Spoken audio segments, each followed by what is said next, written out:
Everyone, welcome to my channel. तो guys, आज हम अपना चैप्टर नंबर 4 करेंगे, दैट इज मैथ्स। लेकिन उससे पहले I want to thank you people, क्योंकि आपके जो कमेंट्स थे ना, that were like I can't express in words, they are just awesome. So after reading the comments I feel honored. So I do not have any word to show my gratitude to you people. So thank you so very much for your kind support. Okay. And one more thing. मुझे ना ये okay बोलने की ना बहुत ज़्यादा habit है. So you have to adjust with this. Okay. So once again, thank you so very much for the comments. So I'll wait after this video also. Okay, so after watching the video, please do let me know आपको आज की class कैसी लगी. Okay, so without wasting our time, let's get started with our class today. Okay, so हम already अपना chapter number 1, 2 and 3 complete कर चुके हैं. आज हम करेंगे अपना chapter number 4, that is maths. ठीक है. अब देखो, देखने में तो शायद आपको लगे कि अच्छा हम मैथ के बारे में पढ़ेंगे, बहुत आसान सा चैप्टर है. लेकिन जब आप इस चैप्टर के अंदर जाओगे ना, तो आपको बहुत सारी चीजें ना सीखने को मिलेंगी. ओके. और मैं जैसे कि आपको रोज ही बोलती हूँ कि अगर आपकी फाउंडेशन स्ट्रांग होती है तो आप आगे जाके बहुत आराम से किसी भी चीज को ना सॉल्व कर सकते हो. ओके. तो देखो, आज हम क्या पढ़ने वाले हैं. हम मैप पढ़ेंगे, उसके टाइप्स पढ़ेंगे, फिर एटलस क्या होती है, मैप के कॉम्पोनेंट्स क्या होते हैं, ओके, कंपास क्या होती है, स्केच क्या होता है, प्लान क्या होता है, स्केल क्या होता है, या स्मॉल स्केल मैप्स क्या होते हैं, लार्ज स्केल मैप्स क्या होते हैं. तो ये सारी चीजें ना हम अपने आज के चैप्टर में ना पढ़ने वाले हैं. ओके. तो आ जाओ, हम पढ़ेंगे मैप. अच्छा, एक बात बताती हूँ मैं आपको. देखो, जब हमने चैप्टर नंबर 1 करा था तो हमने ग्लोब के बारे में पढ़ा था. वहां पे मैंने आपको क्या बताया था कि हम अपनी अर्थ को ना ग्लोब के जरिए रिप्रेजेंट करते हैं. लेकिन वो तो हम पूरी अर्थ को कर देते हैं, सब कुछ दिखा देते हैं. बट अगर हमें सिर्फ अपना कुछ ही हिस्सा देखना हो अर्थ का कि यहाँ पे ये चीज है, तब हम क्या करें. तो ग्लोब तो हमारे कोई काम का नहीं है. उस टाइम पे उसकी बहुत कम हम हेल्प ले पाएंगे ग्लोब की. तो उस वक्त जब हमें अपनी अर्थ का कुछ हिस्सा रिप्रेजेंट करना होता है ना, तब हम इस्तेमाल करते हैं मैप्स का. किसका इस्तेमाल करते हैं? मैप्स का. अब जो ग्लोब होता है वो ऐसा होता है ना, एक सर्कल सा होता है, ओवल सा होता है. लेकिन जो हमारे मैप्स होते हैं ना, ये फ्लैट होते हैं. हम क्या करते हैं, हम जो अपनी स्फेरिकल शेप है ना अर्थ की, उसको एक फ्लैट सरफेस में दिखाने की ना कोशिश करते हैं. देखो, ये तो है कि पूरी इतनी बड़ी अर्थ को पूरा फ्लैटन करना पूरी तरह से, वो तो इम्पॉसिबल है. लेकिन फिर भी हम क्या करते हैं, अगर हमें अपनी अर्थ का कुछ हिस्सा देखना होता है, ठीक है, और उसको अच्छे से स्टडी करना होता है ना, तब हम मैप्स की मदद लेते हैं. ओके. क्योंकि ग्लोब में ना हम प्रॉपरली स्टडी नहीं कर पाते. बस हमें एक ना पूरी पिक्चर मिल जाती है कंप्लीट कि अच्छा यहाँ पे ये है और यहाँ पे ये है, यहाँ पे हमारा नॉर्थ अमेरिका है, यहाँ पे साउथ अमेरिका है, यहाँ पे हमारा एशिया कॉन्टिनेंट है. तो ऐसे करके ना हमें पूरी अर्थ का आइडिया मिल जाता है. लेकिन जब हमें उसके हिस्सों के बारे में पढ़ना होता है ना, डिटेल स्टडी करनी होती है, उस टाइम पे हमें मैप्स की जरूरत होती है. ओके. तो देखो, मैप्स क्या होते हैं, ये रिप्रेजेंटेशन होती है, यहाँ ड्राइंग बोल लो, ये ड्राइंग होती है अर्थ की सरफेस की. पहले ग्लोब में थी, लेकिन अब उस सरफेस को हमने रिप्रेजेंट करा या उसकी ड्राइंग बनाई, ठीक है, या उसके कुछ हिस्से को हमने दिखाया, बट फ्लैट सरफेस पे. ग्लोब क्या होता है, ऐसा होता है. ठीक है. अब मैं ये थोड़ा ऐसे इसलिए दिखा रही हूँ ना, क्योंकि जब हम थोड़ा अलग से में पढ़ते हैं ना, तो हमारे दिमाग में छप जाती हैं चीजें, तो इंसान भूलता नहीं है. ओके. तो ग्लोब ऐसा सा होता है, राउंड राउंड सा होता है ना, ठीक है. बट जब आपको कोई चीज ऐसे दिखे ना, हमारी अर्थ ऐसे ही है, ओके, लेकिन अगर आपको कुछ ऐसे दिखे ना फ्लैट करके, तो वो क्या होता है, हमारा मैप. क्या होता है? मैप. समझ में आया. और मैप हमारा कैसे बनता है? स्केल के हिसाब से. अब ये ना मैं आपको आगे बताऊंगी जब हम इसके कंपोनेंट पढ़ेंगे, उसके डिस्टेंस में आप लोग स्केल के बारे में पढ़ोगे. तो फिलहाल के लिए स्केल को यहाँ पे स्टॉप करते हैं. ठीक है. अब देखो, मैप्स क्या करते हैं, ग्लोब से ज्यादा इंफॉर्मेशन हमें देते हैं. क्यों? क्योंकि ग्लोब में तो सारे अर्थ की स्टडी कर दी हमने, क्योंकि सारे अर्थ की करी तो सब कुछ हमें हल्का हल्का दिखाना पड़ा. लेकिन जब मैप्स की बारी आती है ना, हम बहुत डिटेल में हर एक चीज दिखाते हैं कि अच्छा यहाँ पे माउंटेन्स हैं, यहाँ पे रिवर्स हैं, यहाँ पे ये वाली कंट्री की ये वाली सिटी है. समझ में आया. तो वहां पे डिटेल स्टडी होती है. इसीलिए जो मैप्स होते हैं ना, वो हमें ग्लोब से ज्यादा इंफॉर्मेशन देते हैं. ओके. ठीक है. और ये भी आपको पॉइंट ना मैं बाद में बताती हूँ. अब देखो, हमारे ना जो मैप्स होते हैं वो 3 तरह के होते हैं जनरली। क्या होता है कि कुछ मैप्स होते हैं हमारे जो कि हमारे नेचुरल फीचर्स को दिखाते हैं। नेचुरल फीचर्स मेरा मतलब यहाँ पे जैसे कि माउंटेन्स हो गए, प्लेटूज हो गए, प्लेन हो गया। अब आपको ये समझ नहीं आएगा, रुको मैं यहाँ पे ना आपको डायग्राम बना के दिखाती हूँ, जैसे आई होप बन जाए, ठीक है। जैसे कि wait just a second, I hope बन जाए। एडा तो नहीं बना, बस बन गया, ठीक है। अब देखो यहाँ पे हमारे ना क्या है, यहाँ पे हमारे माउंटेन्स है। तो जो मैप होगा इंडिया का लेके चलते हैं, चलो ठीक है। अब इंडिया के मैप में अगर हमें यहाँ पे दिखाया जाए कि ये माउंटेन्स है, ठीक है, और दिखाया जाए कि रिवर्स जा रही है, जैसे कि ये आपकी इंदस जा रही है, ठीक है, गंगा, ब्रह्मपुत्र, ऐसे ऐसे करके आपकी रिवर्स है, नर्मदा, ताप्ती, ठीक है, तो रिवर्स दिखाई जा रही हैं। और यहाँ पे आपका जो है वो पेनिनसुलर प्लेटू है, ठीक है। ये वाला जो आपका एरिया है, ये वाला, इसको प्लेन एरिया बोलते हैं, ठीक है। ये आपके कोस्टल एरियाज हैं। तो जब ऐसे फिजिकल फीचर दिखाए जाएं कि यहाँ पे माउंटेन्स है, यहाँ पे प्लेन वाला एरिया है, प्लेटू पता है क्या होता है, जब आप देखो माउंटेन तो पूरा उठा होता है, पूरी उसकी हाइट होती है, लेकिन जो प्लेटूज होते हैं ना, देखो ये आपका पूरा माउंटेन है, समझ में आया, ये आपका माउंटेन है। लेकिन प्लेटूज क्या होते हैं ना, वो ऐसे करके थोड़े उठे होते हैं, वो ऐसे नहीं होते, पूरे शार्प नहीं होते बिल्कुल, ठीक है, उनकी कैप नहीं बन रही होती। तो अगर कोई लैंड हमारी उठी हुई है ना, थोड़ी सी माउंटेन की तरह, बट माउंटेन नहीं है, उसको प्लेटू बोलते हैं, ठीक है। और जो एरिया बिल्कुल फ्लैट होता है, प्लेन एरिया होता है, उसको प्लेन बोलते हैं। तो जब ऐसे फीचर्स हमारी किसी मैप में दिखाए जाते हैं, अभी जो सिर्फ हमने इंडिया का एग्जांपल लिया, अगर मैं यहाँ पे पूरा वर्ल्ड मैप बनाऊं तो उसमें भी यहाँ पे दिखाया जाए कि अच्छा यहाँ पे एंडीज हैं, ठीक है, यहाँ पे हिमालयाज हैं, ओके, ये यहाँ पे कोई और माउंटेन्स हैं, तो उस टाइम पे क्या होता है कि वो वाला मैप हमें उसके नेचुरल फीचर्स दिखा रहा होता है। जब कोई भी मैप हमें नेचुरल फीचर्स दिखाए ना, ऐसे मैप को या तो हम लोग फिजिकल मैप बोलेंगे या फिर हम लोग रिलीफ मैप बोलेंगे। समझ में आया? ओके। आपने देखा होगा जब हम दुकान वाले को जाके बोलते हैं कि हमें फिजिकल मैप दे दो, तो जब हम फिजिकल मैप लेते हैं ना तो वो पूरा साफ होता है, उसमें ऐसे ऐसे करके ना कुछ बना नहीं होता बीच में, ऐसे ऐसे करके ना बाउंड्रीज नहीं बनी होती। तो वो वाला मैप हमारा कौन सा मैप होता है? फिजिकल मैप, ठीक है, जो कि फिजिकल फीचर्स दिखाए। अब एक मैप होता है हमारा पॉलिटिकल मैप। अब देखो इसी में आते हैं, वेट थोड़ा सा ना इसको रफ करते हैं। जैसे कोई मैप दिखाए आपको boundary, let me change the marker. कोई जैसे कि यहाँ पे पाकिस्तान है, ठीक है, तो मैप दिखा रहा है कि अच्छा ये वाली जो बाउंड्री ना, ये वाली ये पाकिस्तान की है, और यहाँ से ये चाइना है, ठीक है, और ये आपका बांग्लादेश है, या म्यांमार है, यहाँ पे आपका श्रीलंका है, मालदीव्स है, ठीक है। जब कोई मैप या तो आपको कोई विलेज दिखाए, कोई टाउन दिखाए, ठीक है, कोई कंट्री दिखाए, जैसे इंडिया दिखाया ना कि यहाँ पे पाकिस्तान की बाउंड्री लग रही है, यहाँ पे चाइना की, यहाँ पे बांग्लादेश की, यहाँ पे नेपाल की, यहाँ पे भूटान की। तो ये वाला मैप जो हमें कोई विलेज दिखाए, कोई टाउन दिखाए, कोई कंट्री दिखाए, या फिर किसी स्टेट की किसी दूसरी स्टेट के साथ में, मतलब कंट्री के साथ में बाउंड्री दिखाए। अगर इंडिया के पर्सपेक्टिव से बोलें तो इंडिया की स्टेट्स बोलेंगे, लेकिन कंट्रीज को हम बड़े लेवल पे भी क्या बोल देते हैं? स्टेट्स बोल देते हैं, ठीक है। उनकी बाउंड्रीज दिखाए किसी और कंट्री के साथ में, किसी और स्टेट के साथ में, ऐसे मैप्स को हम लोग पॉलिटिकल मैप्स बोलते हैं, जो कि उसकी पॉलिटिकल बाउंड्री दिखाए। मतलब आपको पता है कि हम सिर्फ यहाँ तक ही हैं, अगर इसके हम बाहर आए तो हम इंडिया की पॉलिटिकल बाउंड्री से हटके किसी दूसरी कंट्री की पॉलिटिकल बाउंड्री में चले जाएंगे। तो ऐसे मैप जो पॉलिटिकल बाउंड्रीज दिखाए है ना, सिटीज टाउन से दिखाएं, ऐसे मैप्स को हम लोग पॉलिटिकल मैप्स बोलते हैं। समझ में आया? फिजिकल और रिलीफ मैप्स कौन से होते हैं? जो कि नेचुरल फीचर्स दिखाएं, mountain, प्लेटू, reverse etcetera. Political maps क्या होते हैं? जो कि विलेज, टाउन या फिर किसी कंट्री की बाउंड्रीज दिखाएं, उनको क्या बोलते हैं? पॉलिटिकल मैप्स बोलते हैं। अब कौन से होते हैं? थर्ड वाले थीमेटिक मैप्स। थीम होती है ना एक, जैसे कि ये जो मैप होते हैं ना, ये हमें स्पेसिफिक इंफॉर्मेशन देते हैं। जैसे आप देखना, जब आप आगे आगे पढ़ोगे ना, तो मैं आपको बोलूंगी कि आप लोगों को ना एटलस भी लेनी है। अब आप मुझसे पूछोगे कि एटलस क्या होती है, तो ये भी बताती हूँ, वेट, ठीक है। अब देखो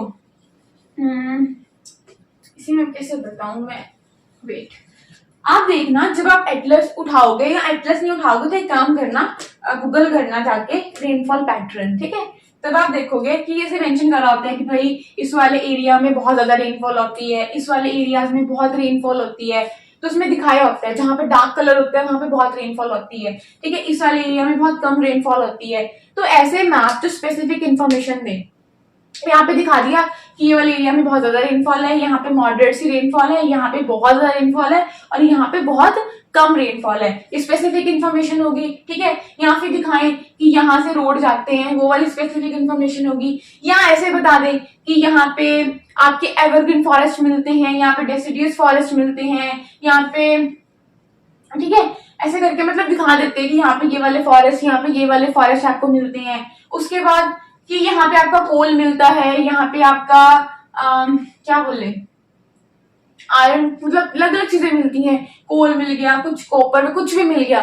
तो जब अलग अलग चीजें बताएंगे, मतलब हमारे रिसोर्स का डिस्ट्रीब्यूशन बताएंगे कि यहाँ पे ये चीज मिलती है, ऐसे मैप्स को जो कि स्पेसिफिक इंफॉर्मेशन दे, ऐसे मैप्स को थीमेटिक मैप बोलते हैं। और मेरी एक बात और ध्यान रखना कि अगर ये मैप की थीम रेनफॉल है तो ये रेनफॉल के बारे में ही बताएगा।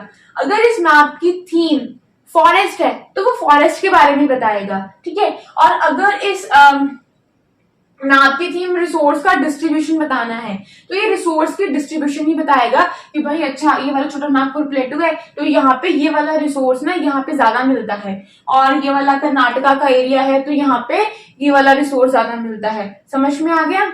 ओके। और भी बहुत सारी थीम्स होती हैं, ये आप आगे जब पढ़ोगे ना आपको समझ में आ जाएगा। बट फिलहाल के लिए आपको इतना समझना है कि जो फिजिकल फीचर दिखाए वो फिजिकल मैप्स, ठीक है, जो बाउंड्रीज दिखाएं पॉलिटिकल वो पॉलिटिकल मैप्स, और जो पर्टिकुलर थीम दिखाएं और हमें स्पेसिफिक इंफॉर्मेशन दें वो हमारे थीमेटिक मैप्स। Very good. अब देखो कई बार आपको लगेगा ना कि मैं बहुत बार चीजों को रिपीट कर रही हूँ बार बार, तो ये मैं इसलिए कर रही हूँ ताकि आपको ना वापस किसी और वीडियो को रेफर ना करना पड़े, आपको इस वीडियो में ही याद हो जाए। अगर आपको बुक पढ़नी है तो आप बुक पढ़ सकते हो, लेकिन मैं इतना आपको प्रॉमिस यहाँ पे करती हूँ कि जो भी बुक में है ना उस चैप्टर के हिसाब से मैंने यहाँ पे करवा दिया, ना कुछ कम ना कुछ ज्यादा। ओके, ठीक है, आ जाओ। क्योंकि देखो हम 6th की एनसीईआरटी पढ़ रहे हैं तो हमें उसी हिसाब से अपने लेवल को अप करना है। अगर हम एकदम से एडवांस में कूद जाएंगे ना तो वो अच्छा नहीं होगा, ठीक है। समझ में आ गया? गुड। तो अब देखो, अभी मैंने बोला था कि मैं आप लोगों को बोलूंगी कि आप लोगों को एटलस लेनी है। अभी एटलस होता क्या है? तो जो एटलस होता है ना वो बहुत सारे मैप का कलेक्शन होता है, ठीक है। जैसे वो दिखा देंगे, पहले तो वो कंट्रीज का भी दिखा देते हैं कि अच्छा पहले कॉन्टिनेंट्स का दिखाते हैं, जैसे कि नॉर्थ अमेरिका का है उसका पूरा दिखाएंगे आपको बना के कि अच्छा इस नॉर्थ अमेरिका कॉन्टिनेंट में ये वाली कंट्रीज आती हैं। जैसे कि अगर बने तो मैं बना के देखती हूँ,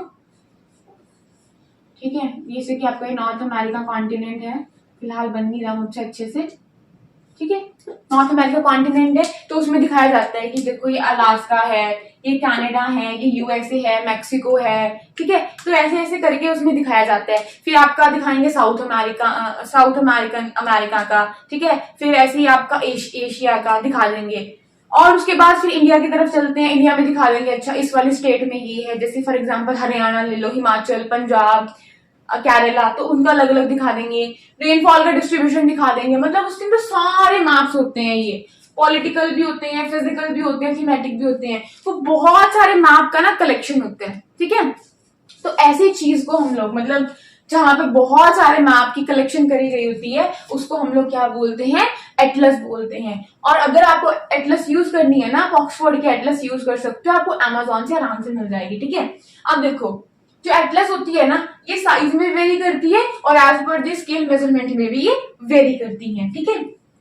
अब आपको समझ में आ गया इतना? ठीक है। और ये पॉइंट रह गया था शायद बताने से कि जो मैप्स होते हैं ना कई बार बहुत कम एरिया को भी रिप्रेजेंट कर रहे होते हैं, मतलब बहुत कम फैक्ट्स दिखाते हैं, फ्यू फैक्ट्स दिखाते हैं, और कुछ मैप्स बहुत ज्यादा फैक्ट्स दिखाते हैं as a big book. Okay, ठीक है। अब कंपोनेंट्स ऑफ मैप क्या होते हैं? कंपोनेंट्स का मतलब जैसे देखो इस मार्कर के अंदर क्या क्या है, एक तो कैप है, इसकी ये बॉडी है और इसके अंदर फिल होगा, इसकी कंपोनेंट्स है ये, मतलब वो किससे बना है, ठीक है। समझ में आया ना? ठीक है। तो वैसे ही मैप किससे बनते हैं? देखो मैप में एक डिस्टेंस होता है, एक डायरेक्शंस होती हैं और एक सिंबल होता है। अगर ये मैं इसको मैप मान के चलूं तो इसमें डिस्टेंस भी दिखाया होगा कहीं ना कहीं पे, ठीक है। और यहाँ पे डायरेक्शन भी बताई होती हैं कि नॉर्थ है, ईस्ट है या क्या है, और कुछ सिंबल्स भी होते हैं। अब एक एक करके हम सब एक एक कंपोनेंट को ना पढ़ेंगे। तो देखो डिस्टेंस क्या होता है। अब एक हाँ, ये वाले पॉइंट में आपको बताना था, वो इसी से रिलेटेड था। देखो ऐसे करके समझाती हूँ, आपको जल्दी समझ में आएगा। हम क्या करते हैं, देखो हम सबसे पहले जानो कि जो मैथ्स होते हैं ना, वो रिड्यूस करते हैं एंटायर वर्ल्ड और the part of it to fit on a sheet of paper. इतना सा पेपर होता है हमारे पास, ठीक है, और हमारी अर्थ कितनी बड़ी है, बट उस अर्थ को या उसके कुछ हिस्से को हमें सिर्फ इतनी सी शीट में रिप्रेजेंट करना है, और ऐसे करना है कि हमें सारी इंफॉर्मेशन भी मिल जाए, ठीक है, और कुछ छूट भी ना जाए। तो हम कैसे करें, क्योंकि खुद सोचो ना, अगर मैं इंडिया की बात करूं, यहाँ से यहाँ तक अभी फिलहाल देखने को छोटा लग रहा है, अगर एक्चुअल में देखो ना तो यहाँ से यहाँ तक आने में कितना सारा डिस्टेंस है, खुद सोचो, है ना, इतना सारा डिस्टेंस है। तो मैप कैसे बनेगा फिर, इतना लंबा डिस्टेंस और इतनी सी sheet, how I will make the map. तो उसके लिए हम स्केल का इस्तेमाल करते हैं, ठीक है, किसका इस्तेमाल करते हैं, स्केल का। देखो सबसे पहले जानो कि स्केल क्या होता है। तो ratio between the actual distance on the ground and the distance shown on the map. इसका मैं एग्जांपल देती हूँ आपको, जैसे कि ये आपका ना स्कूल है, ठीक है, दिस इज योर स्कूल, ऐसे करके बना देते हैं, थोड़ा स्कूल है, ठीक है, और ये आपका हाउस है, ठीक है, ये आपका हाउस है। आपके स्कूल और आपके हाउस के बीच का डिस्टेंस ना 10 किलोमीटर है, ठीक है, और आपको मैप बनाना है, मान लो ये इतना डिस्टेंस है, ठीक है। अब आप मैप में कैसे 10 किलोमीटर तक चलोगे, अब आप इतनी लंबी शीट लेके चलोगे कि आपको 10 किलोमीटर का डिस्टेंस दिखाना है, तो हम क्या करेंगे, इतनी लंबी शीट ले लेंगे और यहाँ पे स्कूल बना देंगे, यहाँ पे हाउस बना देंगे, ऐसा तो हो ही नहीं सकता। तो हम क्या करेंगे, हम इसको एक नंबर देंगे। जैसे मैंने बोला कि मैंने मैप पे लिख दिया 2 सेंटीमीटर, क्या लिख दिया, 2 सेंटीमीटर, कि मेरा स्कूल से लेके घर तक का जो डिस्टेंस है ना वो 2 सेंटीमीटर है। अब आप बोल रहे कि वो तो 10 किलोमीटर था, ये सेंटीमीटर कहाँ से आया। तो मैंने एज्यूम कर लिया कि जो 1 सेंटीमीटर होगा ना वो 5 किलोमीटर के इक्वल होगा। तो मतलब जहां पे मैं, अगर मैं यहाँ पे 1 सेंटीमीटर लिख रही हूँ ना, तो इसका मतलब है कि भाई ये 5 किलोमीटर की दूरी पे है। अगर मैं 2 लिखूंगी तो 10, समझ में आया, ठीक है। तो देखो असल में कितना है, कितना है 10, लेकिन मैप में मैंने कितना दिखाया 2 सेंटीमीटर, ठीक है।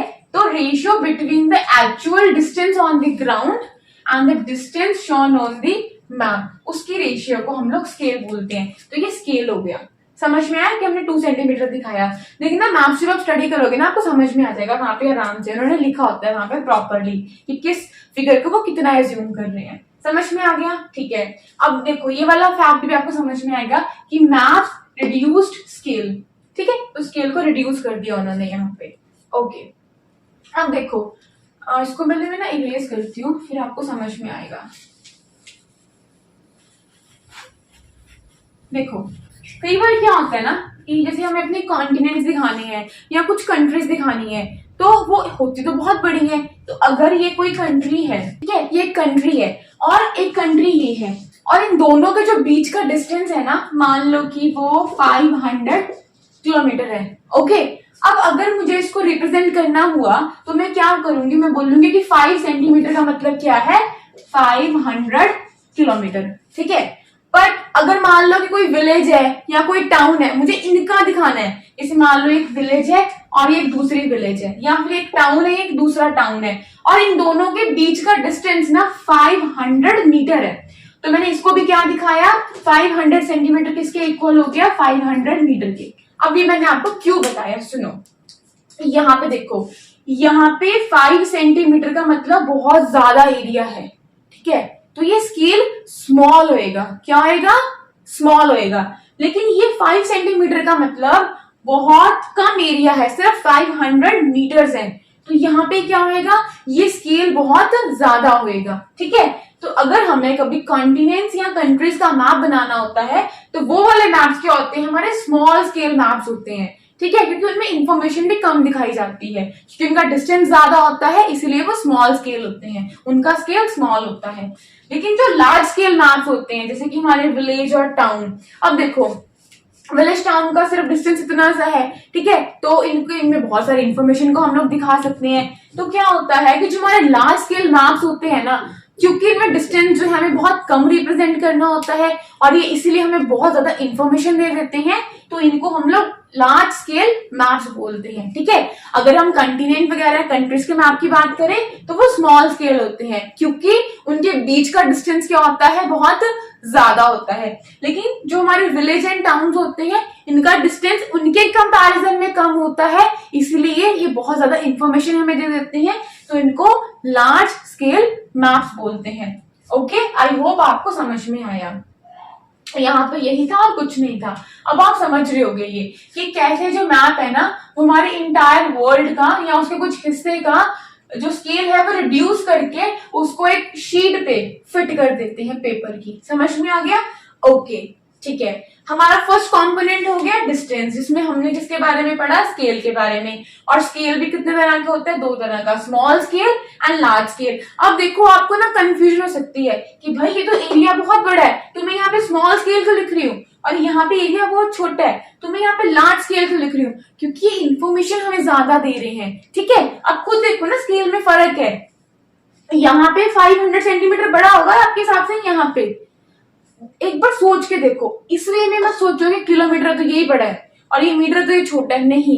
खुद सोचो ना कि कितना ज्यादा एरिया रिप्रेजेंट कर रहा है, कितना उसको स्मॉल कर रहा है स्केल को, और ये स्केल उस मुकाबले बड़ा है।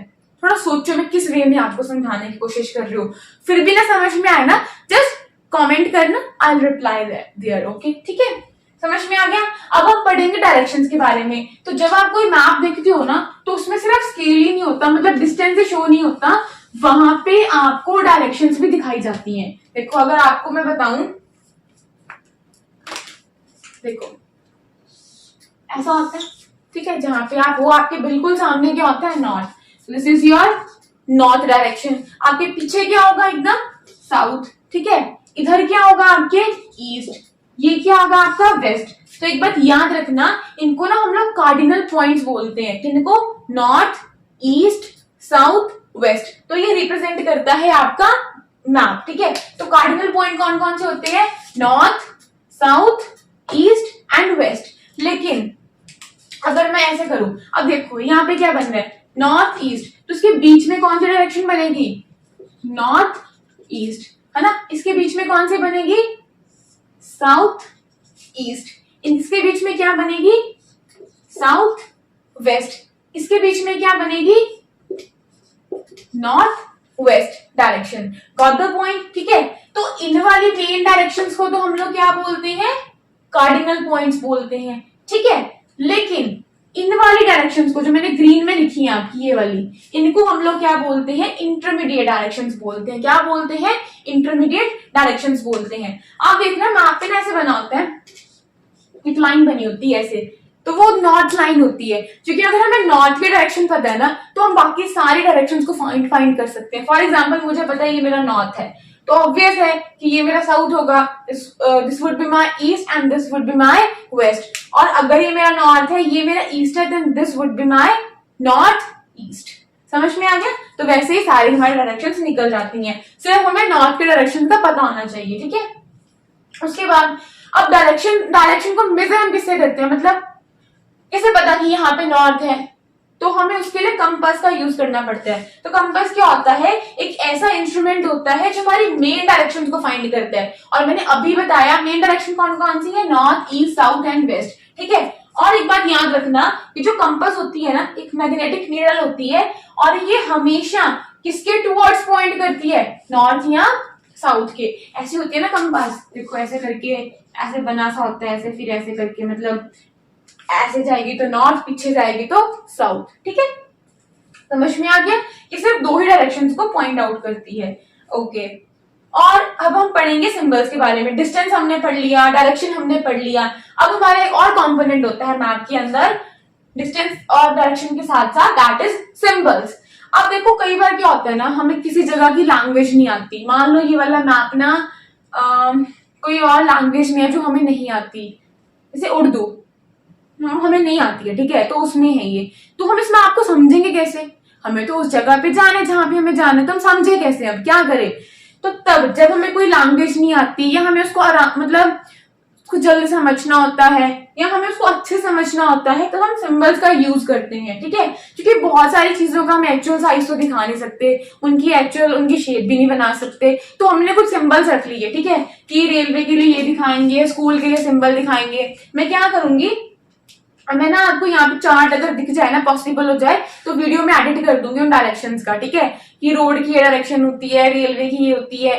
तो एक ना क्या हुआ था कि इंटरनेशनल एग्रीमेंट हुआ था, वहां पे डिसाइड कर लिया था कि अच्छा अगर बिल्डिंग है तो ये वाला सिंबल यूज करेंगे, अगर कहीं पे रेलवे लाइन बनी हुई है, जैसे मान लो ये कोई जगह है, यहाँ से रेलवे निकलती है, तो वहां पे हम ये वाले सिंबल का यूज करेंगे। यहाँ पे कुछ स्कूल है तो हम ये वाले सिंबल का यूज करेंगे। तो एक इंटरनेशनल एग्रीमेंट में ये डिसाइड हो गया था यूनिवर्सली कि हम इन सिंबल्स का ना यूज करेंगे। अगर किसी मैप में ये वाला कोई सिंबल यूज हो रहा है ना, ये वाला, तो इसका मतलब रेलवे लाइन ही होगा, चाहे वो पूरी दुनिया में कहीं भी हो। तो इसीलिए जो ये वाले सिंबल्स होते हैं ना, वो यूनिवर्सल होते हैं, ठीक है, समझ में आया। और क्योंकि एक एग्रीमेंट के तहत ये बात फिक्स हुई थी कि भाई हम इन्हीं सिंबल्स का यूज करेंगे, एक कन्वेंशन के तहत ये डिसाइड हुआ था, इसीलिए जो ये सिंबल्स होते हैं ना, इनको हम लोग कन्वेंशनल सिंबल्स भी बोलते हैं। क्यों? क्योंकि एक एग्रीमेंट के थ्रू ये डिसाइड हुआ था कि भाई पूरी दुनिया में इस सिंबल का मतलब यही होगा, चाहे आप कहीं भी चले जाओ। अगर आपको कोई लैंग्वेज नहीं आती और आपने देखा ऐसे लाइन बनी हुई है, तो ऑब्वियस है कि वहां पे क्या होएगा, रेलवे लाइन होएगी या स्कूल होएगा। अगर स्कूल का सिंबल बना हुआ है, किसी रोड का सिंबल है, तो वहां पे ऑब्वियस है कि वहां पे रोड होएगा, ब्रिज होएगा। समझ में आया? तो एक तो हम सिंबल्स का इस्तेमाल कर देते हैं, लेकिन हम कुछ कलर्स का भी इस्तेमाल कर देते हैं उसमें। देखिए, जैसे कि देखो, अगर किसी मैप में ब्लू कलर रखे ना कहीं किसी एरिया पे, तो उसका मतलब वहां पे ना वाटर बॉडीज है।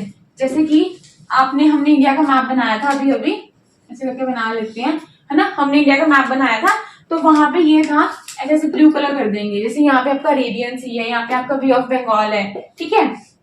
तो जहां पे ब्लू कलर होगा, इसका मतलब क्या होगा कि वहां पे पक्का न पक्का वहां पे कोई पानी की बॉडी है, कोई लेक है, कोई रिवर है, कोई ओशन है, ठीक है, समझ में आया। और अगर वहां पे ब्राउन कलर होगा किसी मैप के अंदर, तो उसका मतलब वहां पे माउंटेन्स हैं। अगर येलो होगा तो प्लेटू है, मैंने अभी बताया प्लेटू क्या होता है, जो लैंड थोड़ी ऊपर को उठी होती है, ठीक है। अगर ग्रीन एरिया होगा तो मतलब वो प्लेन एरिया है। समझ में आ गया? आई होप आपको समझ में आया, ठीक है। तो बहुत सारे हम लोग कलर्स का इस्तेमाल करते हैं, पिक्चर्स का, मतलब कुछ सिंबल्स लगा देते हैं, ठीक है। तो सिंबल समझ में आ गया क्या होता है। तो आपको आई थिंक तीनों कंपोनेंट अच्छे समझ में आ गए होंगे कि मैप के अंदर क्या क्या होता है। एक मैप इन तीन चीजों से मिलके बनता है। और सिंबल्स ना मैप को बहुत इंटरेस्टिंग बना देते हैं, जिसकी वजह से हम उनको बहुत आराम से समझ पाते हैं, ठीक है। चाहे हमें वहां की लैंग्वेज आती हो चाहे ना आती हो, हर जगह उस सिंबल का मतलब और उस कलर का मतलब वही होगा। Got the point? गुड। अब ये सारे पॉइंट्स हो गए हमारे। एक तो ना बोर्ड ऐसे दिखता नहीं, तो मुझे थोड़ा सा ऐसे होना पड़ता है, उसके लिए आई एम सॉरी। ओके, अब हम स्केच पढ़ते हैं।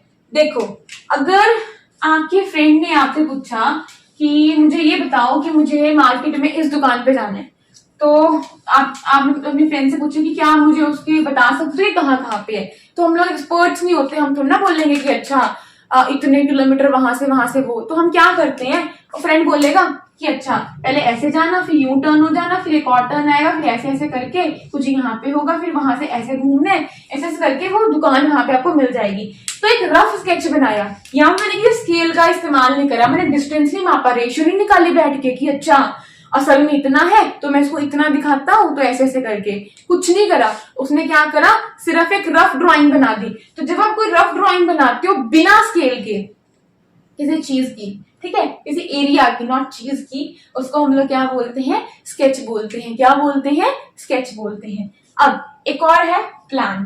प्लान क्या होता है? Drawing of small area on a large scale. तो आप बोलोगे वो तो लार्ज स्केल मैप्स हो गए, ये बोलोगे ना, क्योंकि यहाँ पे भी हम क्या कर रहे थे, स्मॉल एरिया की ड्राइंग बना रहे थे लार्ज स्केल में।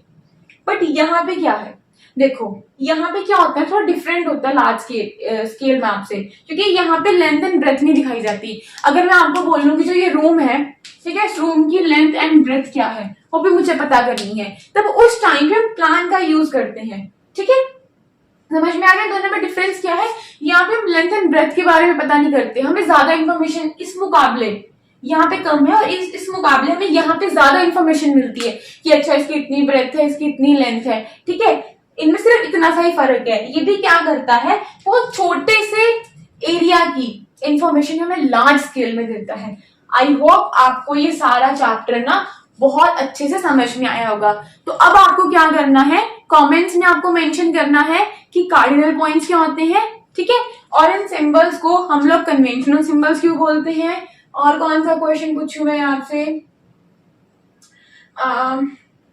और ये भी बताना है कि कौन से कलर का मतलब क्या होता है, ठीक है। ये 3 क्वेश्चंस का आपको जो है वो आंसर करना है। Okay, so I will wait for your comment. अगर आपको नहीं समझ में आता, you can just let me know कि हमें ये वाला पॉइंट समझ में नहीं आया, तो हमें बता दो, तो मैं आपको इमिडिएटली उस पर रिप्लाई कर दूंगी। ओके, तो चलो बंद करते हैं, बहुत हो गया आज के लिए। So thank you so very much for listening me and watching me. Bye and stay tuned with me.